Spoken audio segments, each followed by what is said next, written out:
yamenyekanye. irazwi rwose. Ubu umurambo we, umubiri we Mm, uri muri Maison Sainte Marthe aho yari atuye, ariko muri salo. mm, N'amafoto arahari turayafite, mm, aho abakaridino n'abepiskopi bamwegereye barimo kumusezeraho basenga.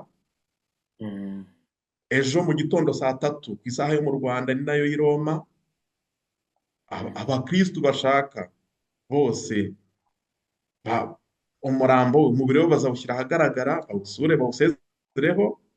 Nk'ukuntu rwose nta manyanga arimo, nteze ko ari umuntu witaba mm, Imana nk'uko natwe tuzapfa, mm, wababaraga nk'uko natwe twababara, kandi byaragaragaye akajya mu bitaro akarwara, akajya mu busabane agasangira n'abandi. Ni nk'umuntu nk'abandi. Nose papa si umuntu nk'abandi? Ntiyari arisheveke, ntiyari umwepiskopi mukuru waba muri Argentine?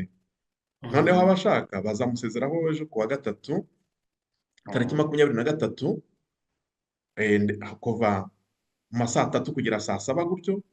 mm, Umubiri uri aho hanze muri ahantu bateguye muri Bazilika ya Mutagatifu Petero i Roma, i Vatikani, no ku wa kane no ku wa gatanu. Ndetse mm, ahubwo ku wa gatanu ho uzahirirwa kuva mu gitondo saa moya kugera nimugoroba saa moya z'umugoroba, mm. kuko azashyingurwa ku wa gatandatu tariki 26 Ni ejo bundi. saa yine. Abakurikiye Misa iki yo kiganiro, kumushyingura izaba saa yine za mu gitondo ku isaha yo mu Rwanda.